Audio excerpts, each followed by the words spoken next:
Hey, everybody. Happy Monday to you. My name is Ahmed Kenyatta Dents, Director of Venue Experience here at San Diego Repertory Theatre, and welcome back to another episode of We Are Listening, where we celebrate and center the lives of Black theater artists, workers, creatives, everybody in this industry. And again, thank you for being with us tonight.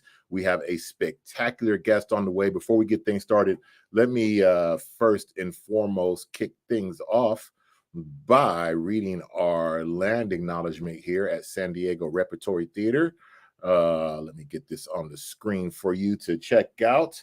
San Diego Rep would like to acknowledge that the Lyceum is built on the traditional lands of the Ipai Tipai Kumeyaay Nation, translated as the people who overlook the ocean from the cliffs. We also want to recognize their neighbors in the region, the Payom Kawichum, the Kawiha, and the Capeno tribe. San Diego Rep honors the over 20,000 current tribal members living in our area and elevates local elders past and present and future. We respectfully acknowledge these community members for their tremendous traditions to our region and thank them for their continued stewardship. You can read the rest of our land acknowledgement at sdrap.org/acknowledgement, and you can check out the map that is there on display as well. Again, welcome back to We Are Listening.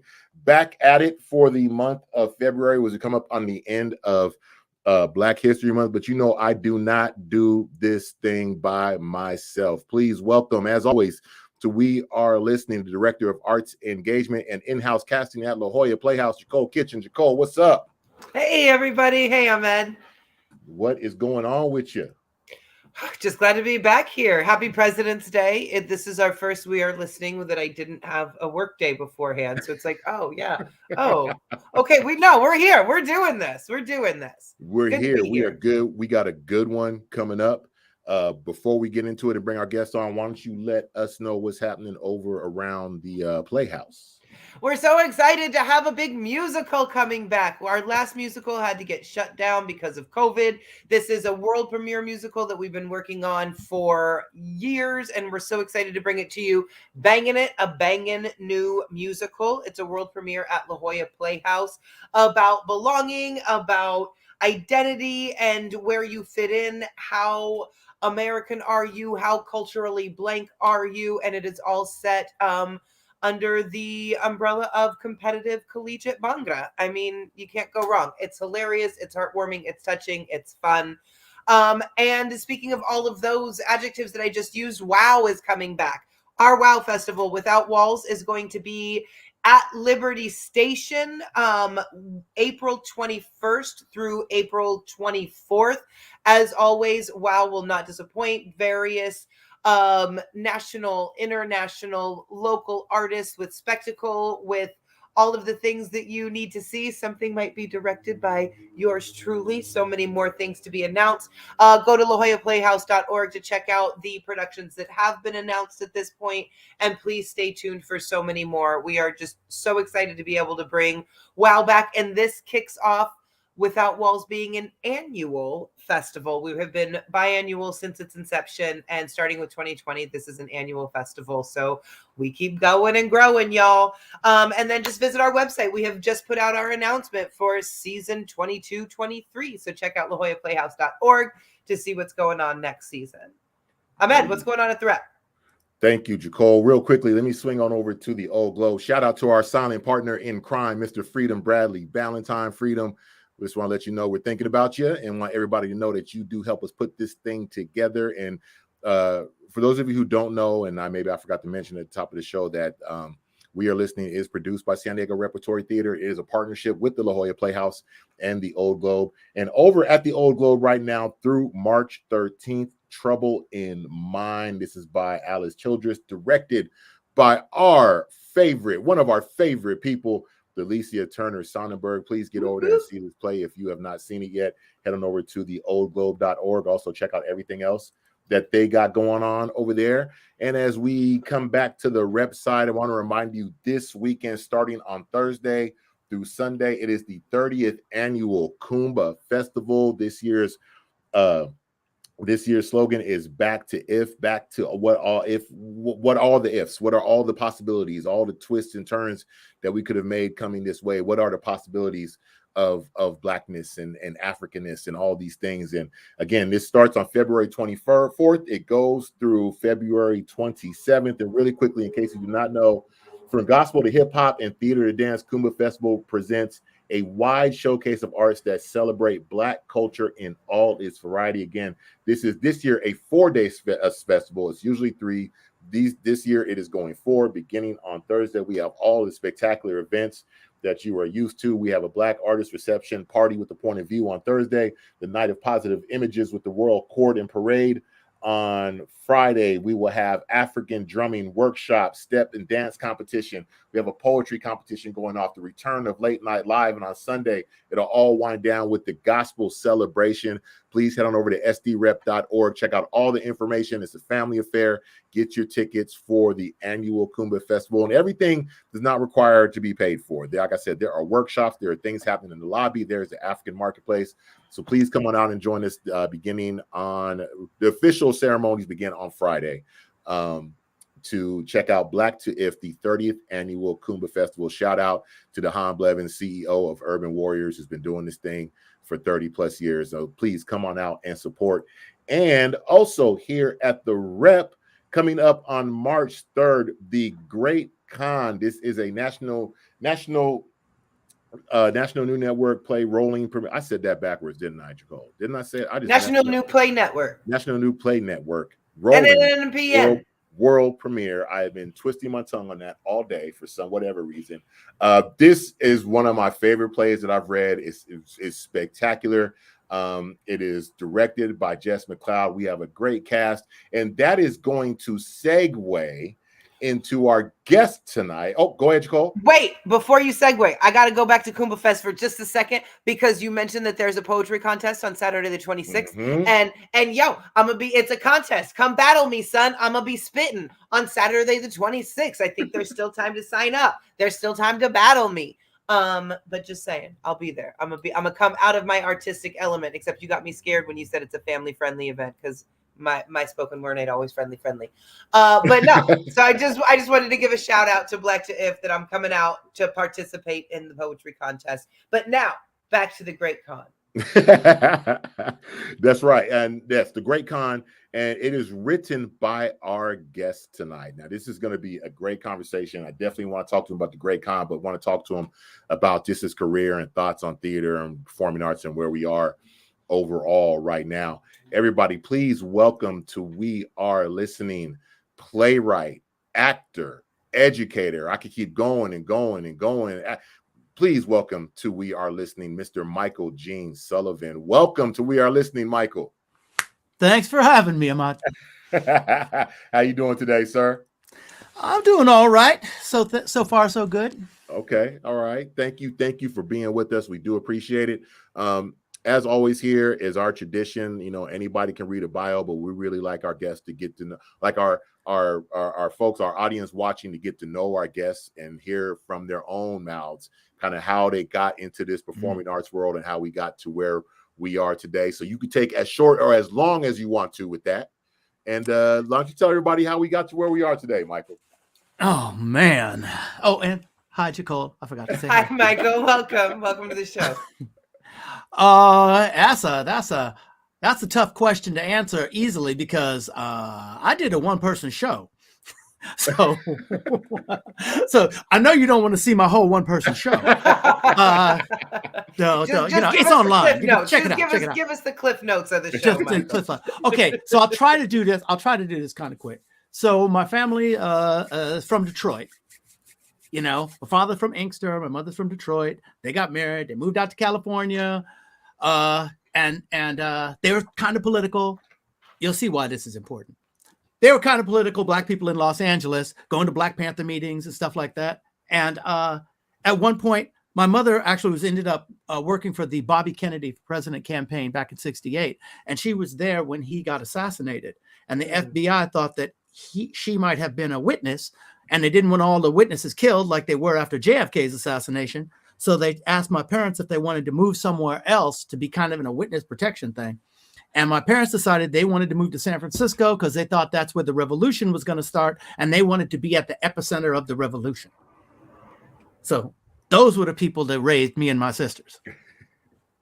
We're always taught that, the revolution is inevitable and you don't want to join a struggle. You want to join the march to inevitable, be a part of it. And so, but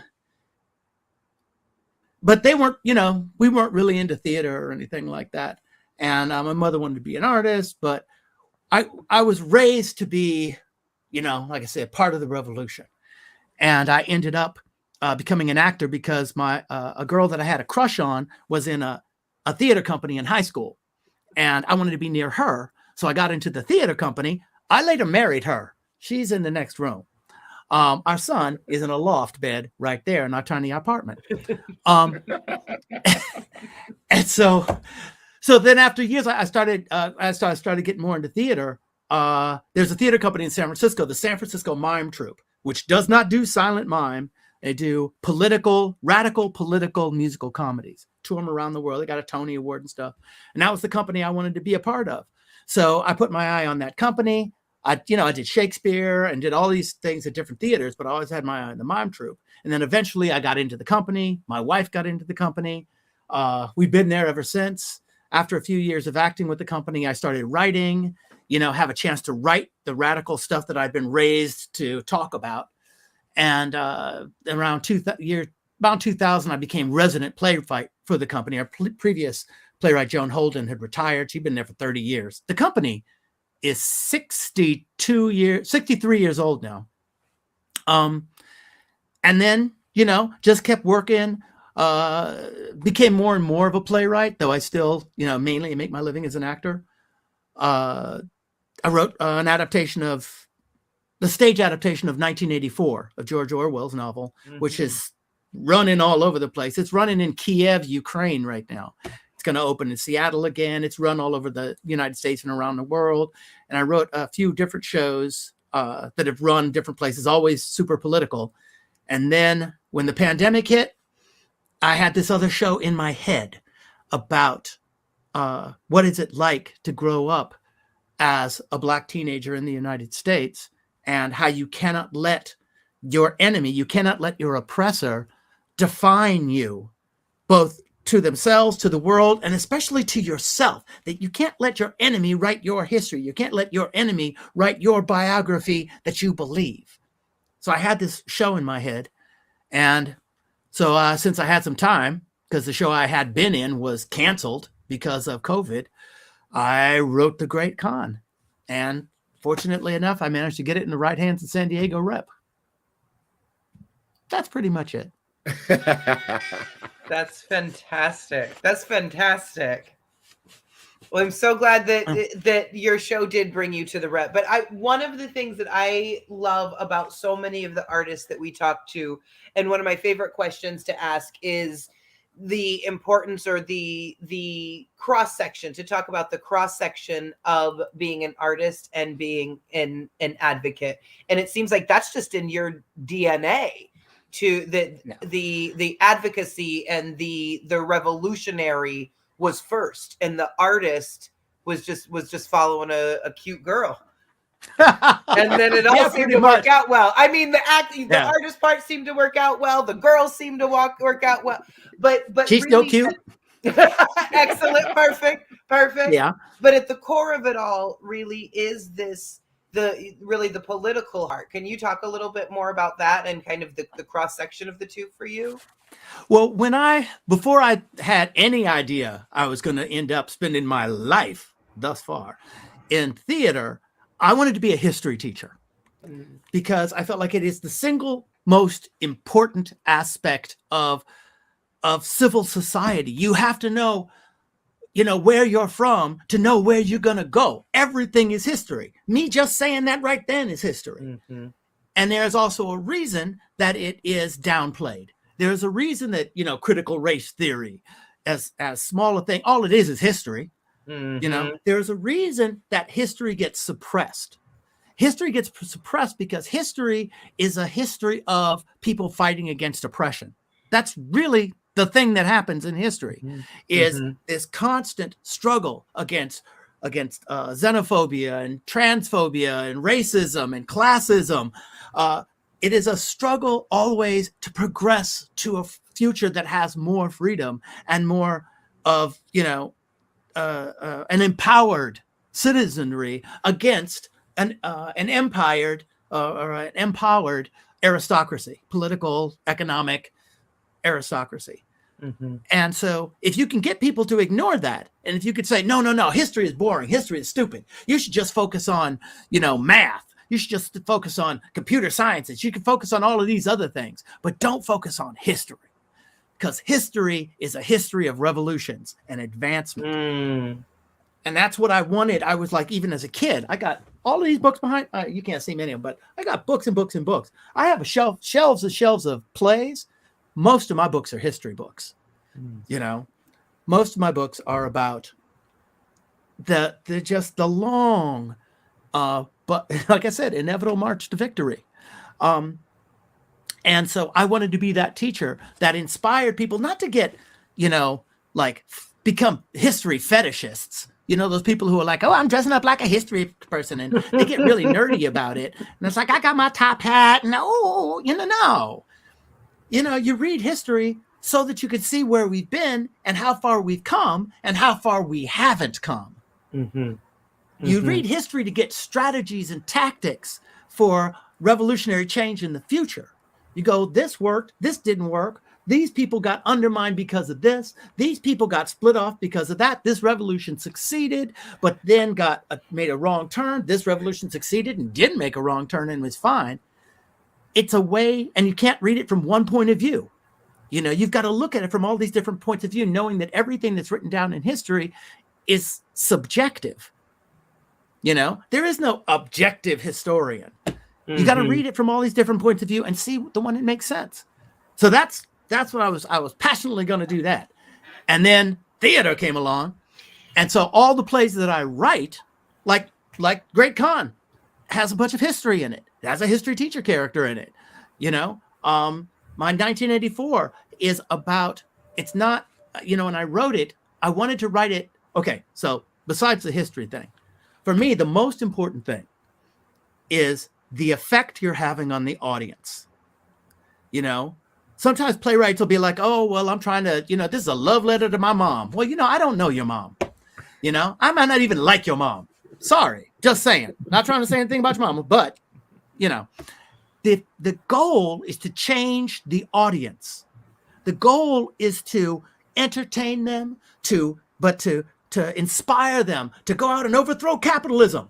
It's to inspire them to go out and overthrow injustice. Mm-hmm. I want them laughing, and I want them to have a good time, but I want to inspire them to change the world.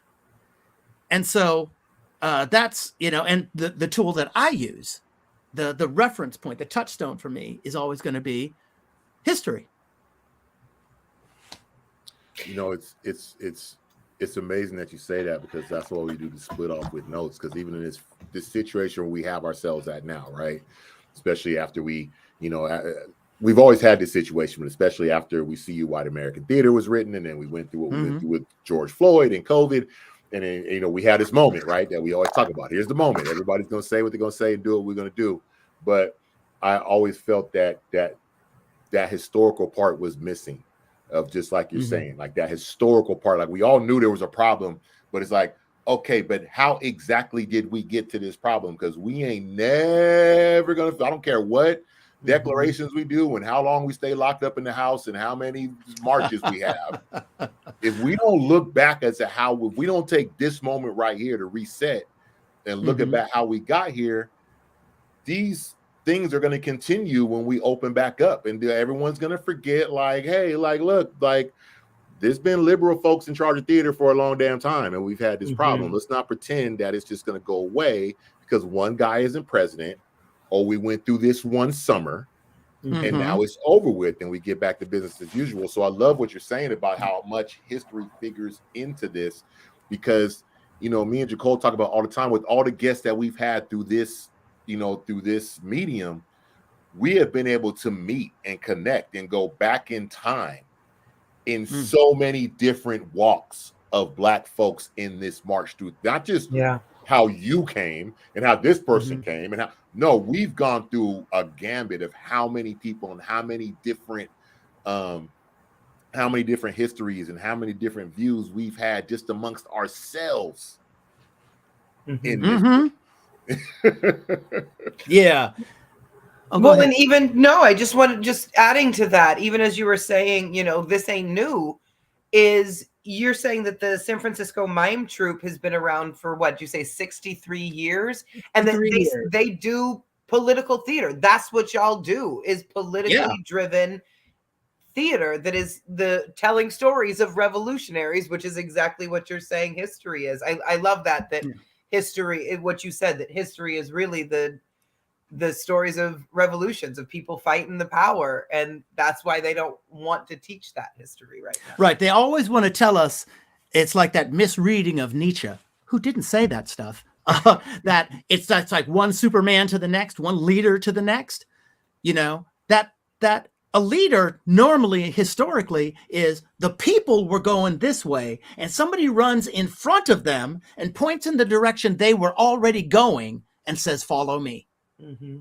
If the people shift to over here, that person is just that crazy person, you know, and somebody else runs over here. It is always going to be about the movement of the people. And that's why propaganda, the idea of how can I make the people think this? How can I make the people think that? Is such an important thing to the oppressor. You know, how can I make people take their history, warp it, not tell it to them, change it, make them think it's something else, make them think of themselves differently, so that I can manipulate them to go in a certain direction. Then I can say I'm their leader. It's not like it's been particularly hard for dictators and politicians and capitalists to get people to, because that's, I mean, the Mime Troupe, as our symbol is a big red star. We don't have, since 1971, the Mime Troupe has not had an artistic director. We have a collective. Oh. Yeah. And we have a collective, and it's got, sometimes it's been a lot of people, sometimes it's been a few people, but we have a collective. We also don't take corporate money.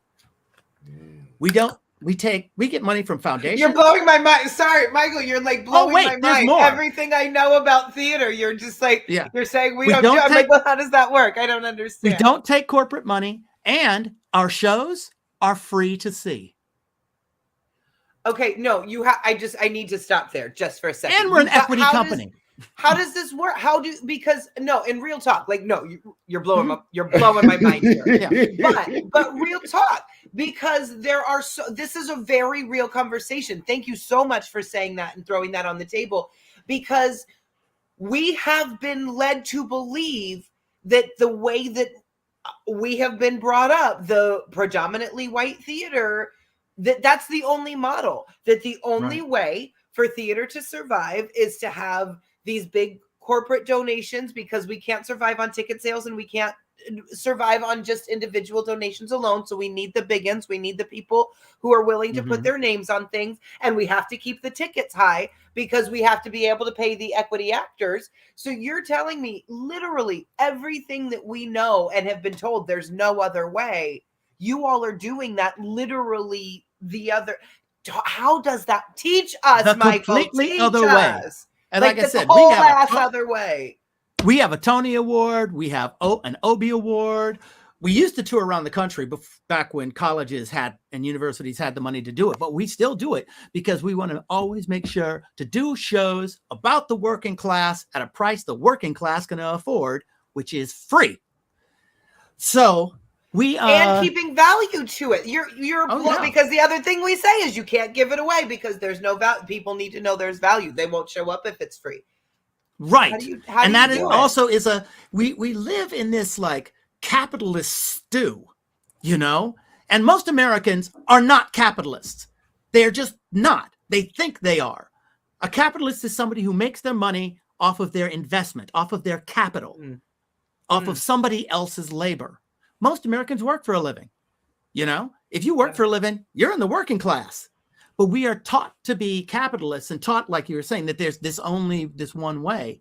Yeah. But that benefits the people on the top. I was talking to somebody the other day, and they were saying, well, I want to live in a country that's aspirational. And I was like, every place is aspirational. Everybody wants to do better. It's just, how do you do better? Do you have to step on people to do better? Because that's capitalism. Capitalism is taking the money that somebody else made and skimming your little bit off of it. The goal of a capitalist is to not work hard. Despite all the talk about, they were hard. No, their goal is to not work hard. Their goal is to make money off of somebody else's hard work. So the Mime Troupe early on realized that we could give the shows away. And, what we do is we ask for money after the show. The actors go out, surround the audience, and a show's about somewhere between hour and a half long. We get to the park, set up our stage, do a sound check and everything with our body mics and everything, do the show, and then pass the hat. And we've survived. Like I said, we're an equity company. Wow. We're right now in the process of trying to figure out who we're going to cast for the summer, because I got to write the show. So the thing I got to do. That's all. You got that. That's all. And the show's going to be actually very much about what Ahmed was talking about. That so many people now want to just go back to the way things were before Trump was in office. And it's like, the way things was terrible, and it is our job to remind our audience that all the revolutionary change didn't happen because that guy happens to not be in office right now. The people that are in office right now, they have their own issues and problems, because no matter what they're doing, they're still advancing the Wall Street agenda. Not all of them, but a lot of them are always like, how can we save Wall Street? How can we save investors? How can we save the big banks? And everything else is going to trickle down to us. They don't use trickle down anymore. They don't say it, but that's what they mean.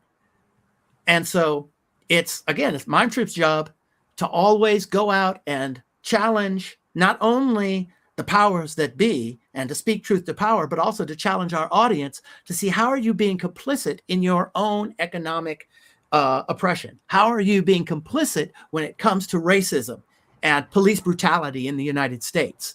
So we write shows about hard issues, immigrant violence against immigrants, and again, like police brutality, the war on terror, the war on drugs being a war on Black and brown people, American foreign policy, and that we all benefit from being at the center of an empire, an economic empire. And we take all of these things and we make them into comedies because, as Oscar Wilde said, if you're going to tell the people the truth, you better make them laugh or they will kill you. So I don't make, me and the other writers, we don't make fun of the issue, and you don't make fun of the people. It's the ridiculousness of we as actual human beings, caring people, and how we twist ourselves inside of the hypocrisy of this system. That's where the farce is. Watching somebody continually try to make their boss happy, and their boss hates them. Or watching the person who they think is their boss, but they're just a higher up worker trying to struggle against the investors or whoever. So, and it is fun in that, like I said, we're trying to do comedies and they're musicals, but at the same time, we want them to be as harsh as we can, while still being fun and entertaining. So we've always been a dangerous theater company. And, every once in a while when we're out there riding around, we get death threats and bomb threats. And, I remember once we did a show about Palestine and Israel in Jerusalem. And people were like, oh, man, somebody's going to shoot you. Somebody's just going to throw a bomb at you. The only bomb threat we actually got was in Boston. People in Boston said they were going to bomb the theater. So, yeah, I remember doing a show one time and they were just like, we're just going to shoot you guys on stage. And it was like, well, I hope not, but that had nothing to do about that. That threat, the threat of violence, and also, and like Jacole was saying, there's an economic censorship that is implied in the United States constantly. You can't do it without a patron.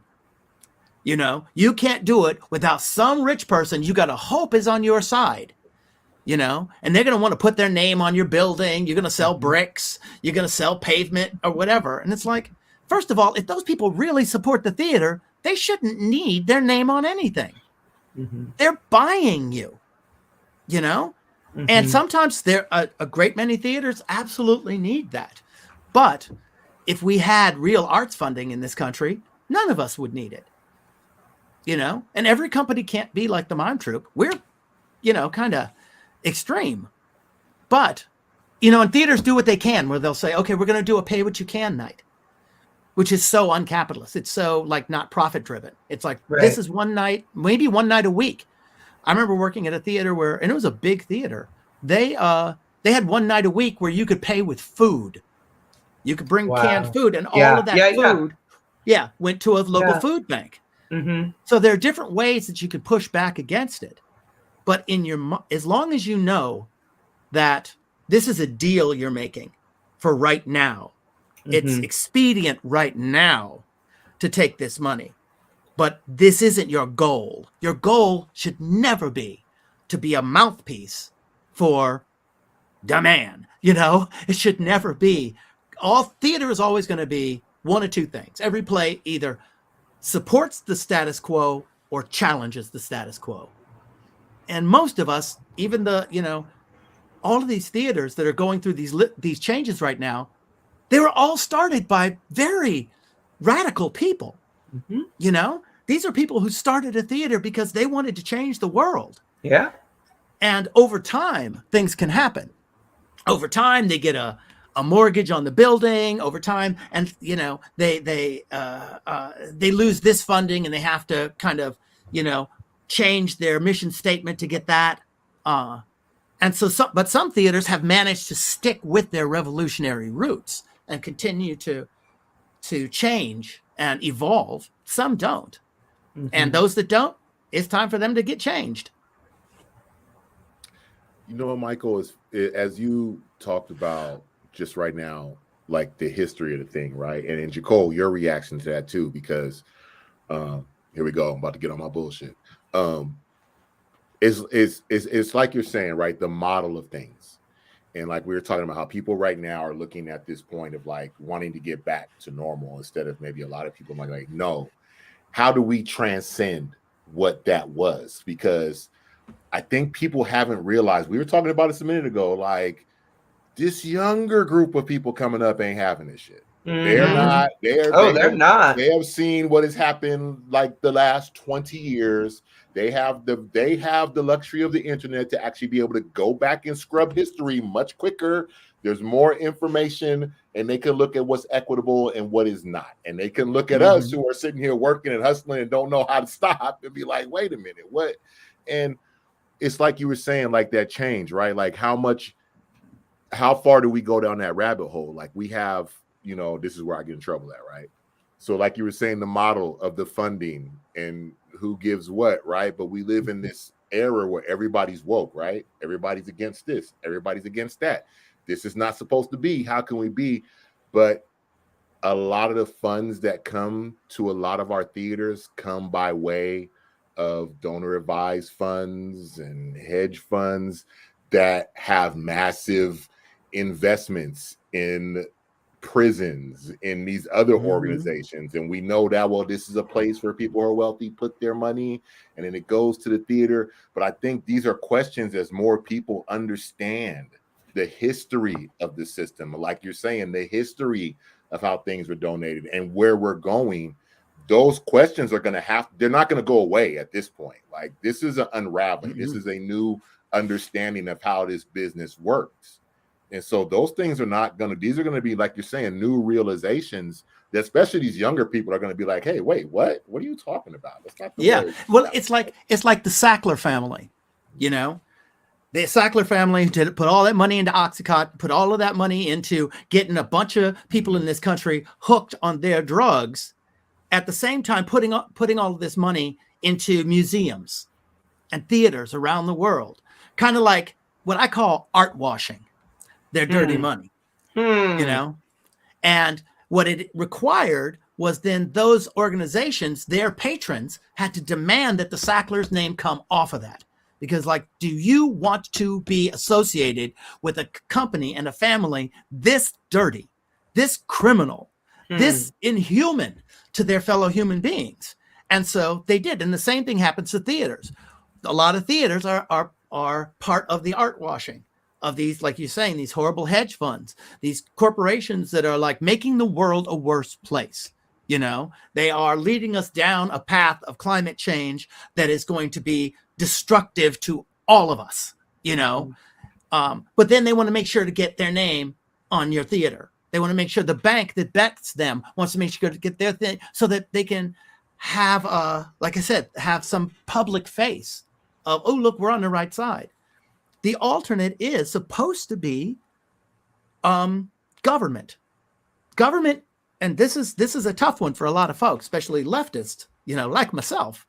Government is supposed to be the collective will of the people. That's all it is. It is the collective will of the people. And where our tax dollars go are supposed to be directly related to our collective will. We, the people, need to demand that our taxes go to things like the arts and education and environmentalism and all these things that will make our lives better, instead of supporting oil companies, giving subsidies to place things that make the world worse. Then we as artists and environmentalists and social justice activists, we won't have to partner with our economic and philosophical foes to fund our revolution. There are tax dollars, you know.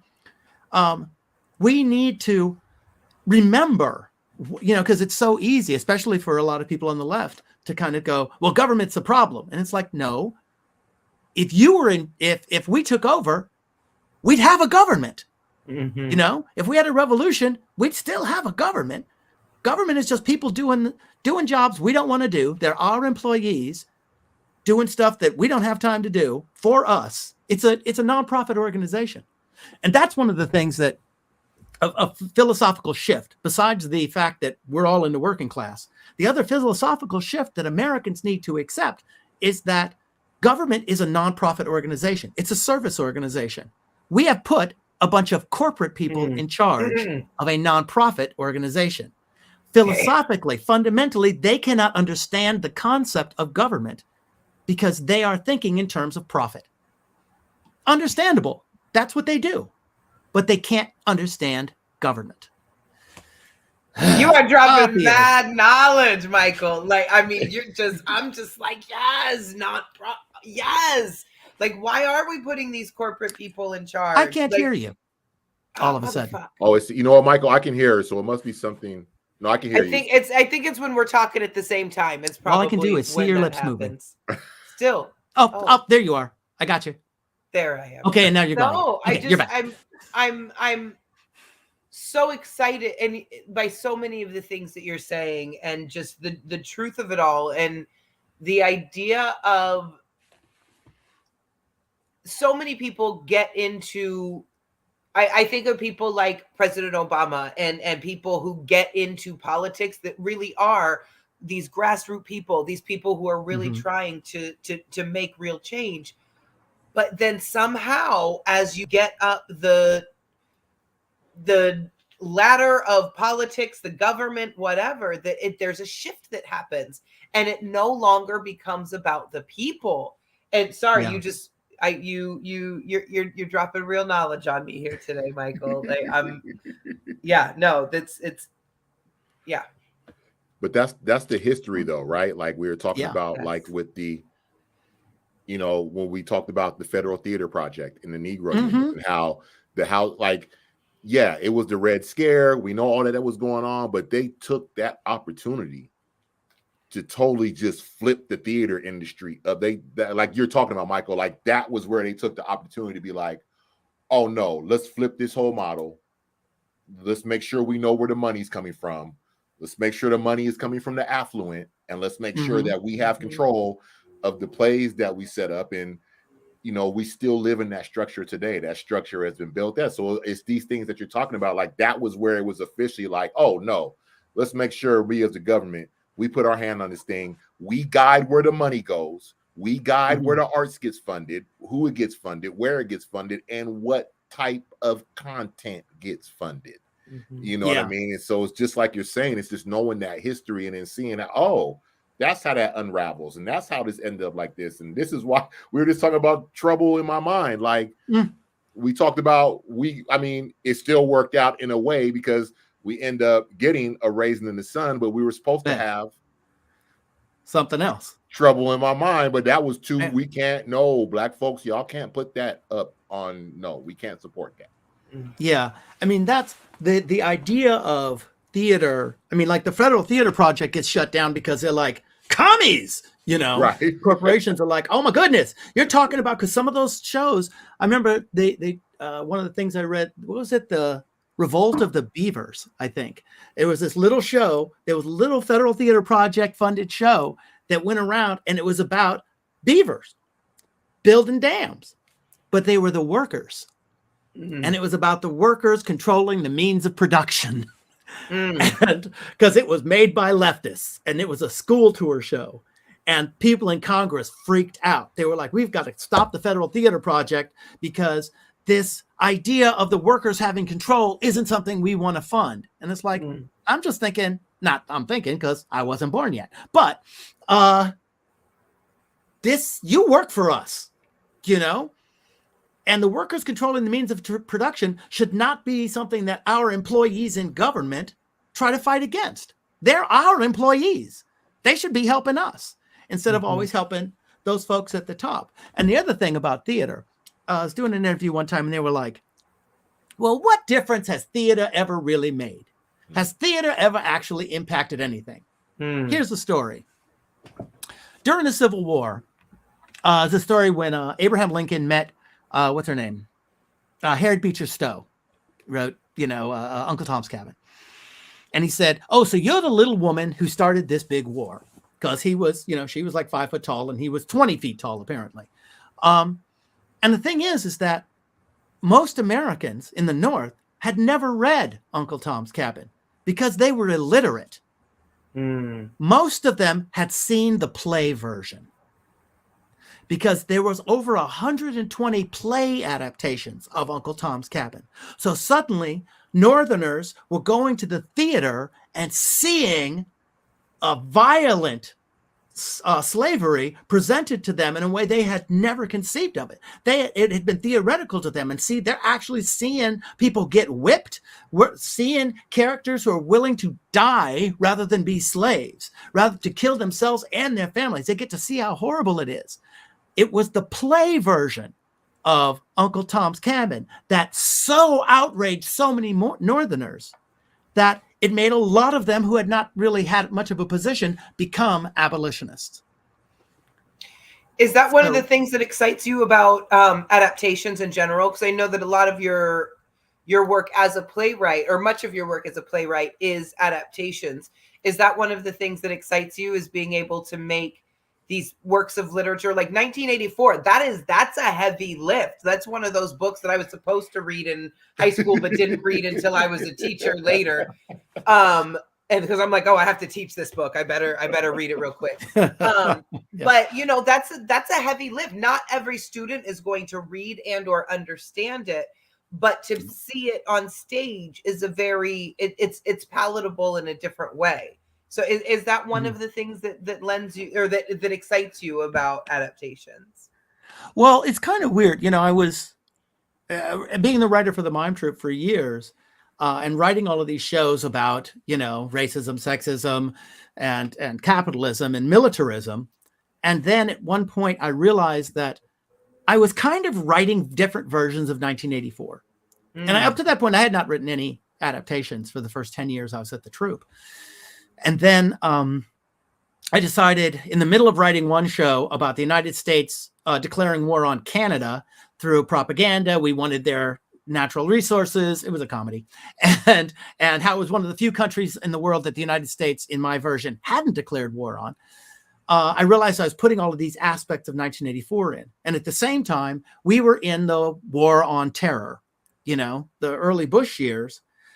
But also, I'm sure you guys remember that after that second, all of the lies that got us into Iraq, after all of those lies about weapons of mass destruction, all of the propaganda, all of this stuff with Iraq and with Afghanistan, that we then went over there and swooped up a bunch of people and spent the next couple decades torturing them. They don't get trials. They are still held. Some of them cannot be allowed to go free today because the government has openly said, we've tortured them so much, we don't want them to go out and tell people how much we tortured them. Mm-hmm. Their crime right now against the United States is us torturing them. And so the frightening thing for me was the ease with which so many Americans accepted that right now our tax dollars were going towards torturing people, the stuff that we always said everybody else did. Bad people did this. And also our image of torturers, they got an eye patch and a hunch and and they're like, a foreign accent in some way. And it's like, no, the people who are committing these crimes are the people who get on the bus with you. They're standing in front of you at Starbucks. They're walking down the street next to you on their way to a room where they're going to tear somebody's fingernails out in the name of America. Mm-hmm. So what I realized with 1984 was this was a chance to make a statement about us. And like I said, my plays are always about us. So the show is not set in some weird futuristic country. I have in the writer's notes, it's like no jumpsuits. Actually, I should say that. No jumpsuits. This play, when you produce it, it takes place wherever you are, in your current day. Now, that's what I want. Everybody doesn't do that, but that's what I want because the show is about the audience. My adaptation is very much about the audience being complicit in the torture that they see on stage. So I restructured the book so that it is all a real-time interrogation that's going on. The interrogation takes the amount of time that the play takes. And the people on stage who are doing the interrogation are just citizens. They don't have names, but they are the citizens of the society. And they are participating in Winston, the lead character, Winston Smith, his confession. So they are reenacting scenes of his confession as he's being forced to confess. But at the same time, his stories are infecting them with his humanity so that they are slowly becoming more human through the course of it. So again, the show is about the audience and their acceptance of things and how, military capitalism, also known as fascism, forces you to not be human and that we have to constantly fight against that. Yeah. So as an adaptation, I felt like every time I'd seen other adaptations in 1984, they'd never been political enough. They'd always take the politics out. They just made it about, communism or something. And that's not what the play's about. The book is about totalitarianism.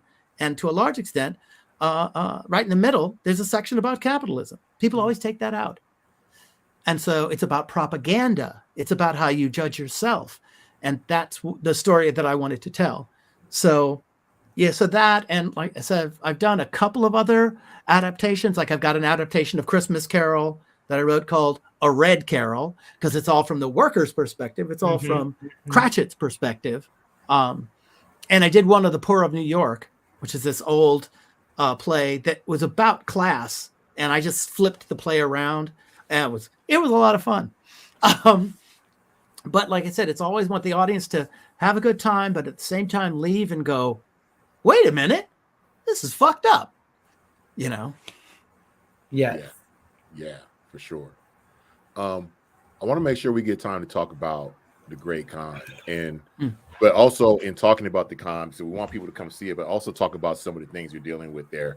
Number one, I'm curious as to your inspiration in picking probably one of the most misunderstood major characters in human history in Genghis Khan. But I also really want to talk to you about how important it was for you in your process in writing this main character in Jaden, in writing this boy that, like we talked about a little bit before coming on, that I was just reading an article, a rehash of an article from maybe 10 years ago about how that Black boys and Black girls are always held to a standard of being older or being more mature or looking older or being more, more apt to be given punitive punishment than anybody else in their age and other ethnicities in their age group. And I definitely felt that and went through that as a tall, young Black kid, always looked older, treated older, always a threat. But what I'm really interested in is this character you wrote, because there was a comment that was said to me by a person who didn't understand the character because they felt that the character couldn't have been written right. And my response was, oh, you mean the Black kid, the Black boy that the Black playwright, who was once a Black boy, wrote, didn't write the character right. Could that possibly be because you can't imagine a Black boy being that, because you're limited in your scope in what you feel a Black boy or a Black girl or whatever should be or is, or whatever your experience is? Can you talk to me a little bit about why it was so important for you to write this character, Jaden, and why it was so important to get this character out here for people to see? Well, the idea there's always been that, back in the old days, the shorthand for it was, we don't all look alike, right? Because I can't tell the Black people apart. And it was like, well, we don't all look alike. We don't all sound alike.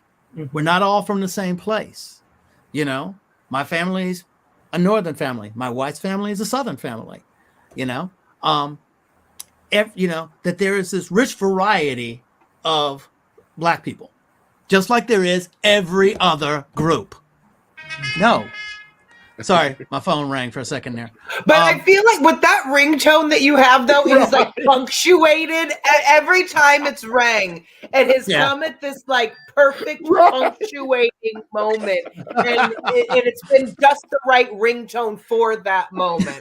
You kind of could have been planning this, Michael. Solution.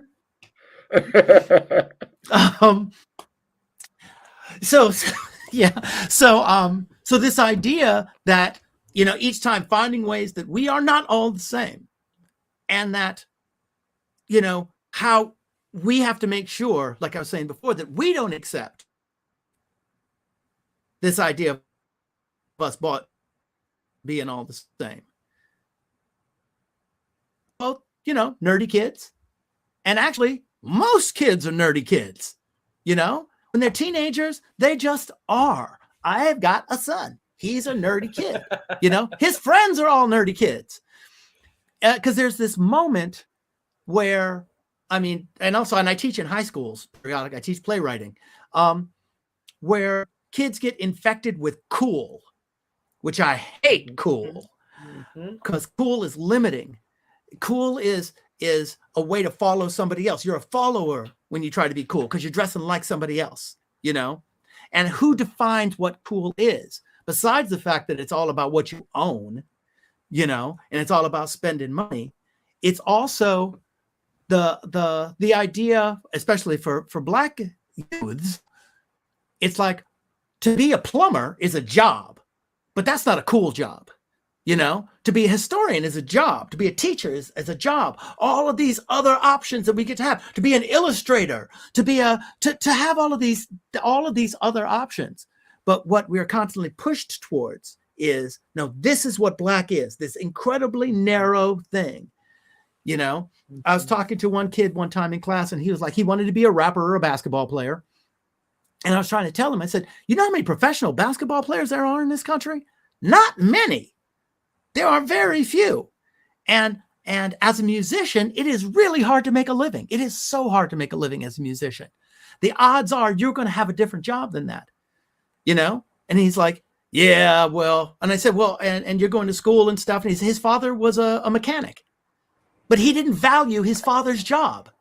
He saw that as not cool. It's like his father wasn't really Black enough because he wasn't into the right music. And he had this job that was dirty, And so the idea of the talent and brilliance of Black folk that gets squeezed down to these very few options. And watching my son grow and thinking about when I was his age and my wife was his age, and our friends, that none of them were, hitting 12, 13, 14 years old and not being confused. Everybody was confused. What am I going to be? What am I going to do? And there were things that they were really interested in. And the culture told them, the culture invalidated that passion. If they were into history, if they were into art, if they were into music, if they were into whatever, it invalidated that. Oh, if you're going to be in music, you can't want to play the violin. Right. If you're in the band, you got to be the drummer or the bass player, and that's it.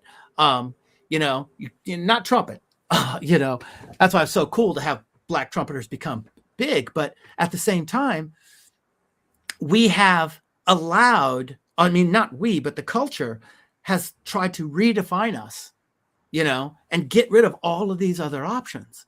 And so it was really important for me to create some characters that every time as I was writing the play, I was like, this is the stereotypical choice. No. Mm-hmm. This is the stereotypical choice. No. I want to make sure that none of these characters, the audience can't predict where they're going. The audience has to challenge themselves. Why did I think that was the case? And I've dealt with people who've been like as Ahmed was saying, oh, well, he should be into this. And it was like, why? Why should he be into that? Even the point in the play where he's really getting into rap, it's said in the play. It's like, I talk about, gangster rap being created by certain rappers because most of their purchasing audience are white kids in suburbs, because that's true. And those white kids want to see gangster rap. That's what they want to hear. So it becomes this kind of self-fulfilling prophecy. And so when he thinks he's going to try to act tough, he starts enacting the stereotype. It's not the true him. He's not getting in touch with his real self. He's enacting the stereotype that's been presented to him. And it has to be pointed out to him that that's a stereotype. That is most of us, that really is all of us. All of us are, as I tell people, everybody's a nerd. All a nerd means is that you're really into something and you are willing to talk about it till everybody else is bored. Whatever it is. Yeah. And that it's not like you got to be Urkel, that's like such a almost a commedia character. It's not about that. It's about, go ahead. No, I'm sorry. Finish your thought. Finish your thought. I'm so sorry, Michael. No, please keep going. That there's a gradient between, the toughest person and the Urkel character. There's everything in between. And we need to see and value that so that our children and the next generation and generations after that, and those of us who are not children anymore, can value that in ourselves, that we are not that easy to define, and we have to love the parts of ourselves, absolutely love and cherish the parts of ourselves that aren't the stereotype and aren't the box that people are trying to force us into. Mm-hmm. No, I got it. I got hyped when you mentioned Urkel, and I know we got to wrap up. We gotta finish this up. But this is like so many of our conversations. This is a conversation that could go on for hours. Ahmed and I finish. Every episode we're like, no, we got to stop for real. We got to stop. But the thing that I love about even what you just said about just the Urkelness of it, it goes back to everything that we're talking about, that we end up being a monolith by one portrayal. And so Urkel was an early, at least for certain generations, portrayal on TV of a Black nerd. So that's Black nerd. That's the only thing that a Black nerd can exist as, because that's the example that we had of Black nerd. Whereas you all are saying, Ahmed was a Black nerd, like just the comic booky shit, the geeky shit he came up going into, but people don't see that. They see athlete, they see whatever. And so how do we, what you're doing, I was going to ask a question, but I'll just answer it. But what you're doing, the plays that you're writing, the characters that you're creating, that's the only way that we can break the mold, that we can show the different, but we haven't gotten that opportunity as often to show, no, this is who we really are, because people read our work. People like who Ahmed was talking about read our work and go, that's not the Black experience. I'm not going to put that on my stage. I'm going to go with what I know as the Black experience. And it's the same shit. It is. It absolutely is. And you know, when we did the show in San Francisco at SF Playhouse, there were people who just came out and just hugged me afterwards. They were like, thank you so much for telling my story. Because they all identified with Ant or with Jaden, or some of them identified with Gao Ming, because there are a lot of Asians who came to see the show too. And they were just like, that the break of the monolith, as you said, to say that these are all us. Yes. And until we can accept it and we demand that it gets portrayed, you know, that we demand that version, which is most of us, is put on stage, and not the same old angry Black teenager. Yes. You know, the same Black girl who is just, you know, she's just all hot and sexualized all the time. Mm-hmm. And the boys just and they'll say, oh, look, he's a nice Black teenager because he's robbing the store to help his grandma. And it's like, well, that's an interesting story, but the vast majority of Black teenagers aren't robbing the store. They're not robbing the stores. They're not robbing the store at all. So why did you feel like this was a positive story? You know, What about everybody else? You know, my wife and I have been together all this time, you know, married, got a kid, haven't been in prison, and we work together as often as we can. And we always have known. She was in the production. She played the mother as a Playhouse production. We've always known nobody's ever going to write anything about us. Nobody's ever going to do our story in a movie, you know, because we don't fit that mold for them. You know, we don't fit that. As so few of us, if we don't fit the mold, they're not going to be interested. We have to demand that space. And because of COVID, because of, Black Lives Matter, because of the suddenly everybody being at home and having to watch George Floyd get murdered repeatedly every night and it being undeniable, there's this moment in history where there are theaters and different organizations that are open to us being able to kind of define ourselves, and not it all being about trauma porn, which I really hate. You know, how many whippings can we put in this? How about none? You know, I know we don't have much time, but this other show that I wrote, Fugitive Slave Act, which is about an event that happened where a bunch of slaves had escaped and they were living in southern Pennsylvania, and their ex-owners came up to snatch them and kidnap them and take them back. And instead of running to Canada, they decided to stay and fight their owners, and they won. And it's this famous battle in history that almost started the Civil War 10 years early. Most people don't know about that. The reason they don't know is because they won. They didn't get killed. The slave owner got killed. They escaped, but it's not. So I've got this play and I'm like trying to get people, and they're like, oh, we don't understand this story. And it's like, yeah, you don't understand it because the Black people survived. Right. You don't understand it because the Black people won. You'll put on something about Nat Turner and it might be great and wonderful and important, but the reason you're comfortable putting it on is because he died, because they died. That's the story that people want to hear. And we need to make sure that all of these other stories where people survived and won get told. Oh, no, Michael, that would be critical race theory, and we don't teach that. Yeah, we don't teach that. Right, exactly. It's funny, Michael. It's just like you're saying, always hearing Ira Aldridge's name out there, right? People always hear but you don't hear about, oh, well, he left though, right? Like, he had to leave the United States because the African Grove got burnt down and everybody was and he ended up having to go overseas, and that's where he stayed because the folks here wasn't having it. Yeah. Right. Oh, but they'll have an award about him and they'll talk about him and we admire him. And it's like, well, that's good. I'm glad you admire him. But what about the Black actors who had to stay here and struggled? What about the people who like Henry Brown, people who managed to escape from slavery and then had to leave the country after the Fugitive Slave Law passes, or Fugitive Slave Act, because they could be recaptured and dragged back to slavery everywhere they were. Abraham Lincoln was into he was like, yeah, I'm against slavery, but we should, he wanted money to be put into buying a piece of Africa, in addition to Liberia, so that they could ship Black people back to Africa. We need to have all of these stories told so that we can have some perspective you know. And instead, what we have been told for all this time, and again, I was a history major, is basically there was a group of racist slave-owning traitors who tried to break off from this country, and we've been taught that they were heroes and that saying anything bad about them is wrong. You know, and that's counter to people say we don't want critical race theory because you be telling the truth. Right. It's like, yeah, and I'm not trying to make you feel bad, but it's the truth, and clearly the truth isn't going to set that person free. They're already free. But you know, it's so tough, and for them to understand, someone, you know, the white working class that has been told that the most dangerous thing to them, the greatest threat to them, is not their boss. It's not Wall Street. Despite the fact that they are poor and oppressed because of their capitalist masters, they've been told that it's black people.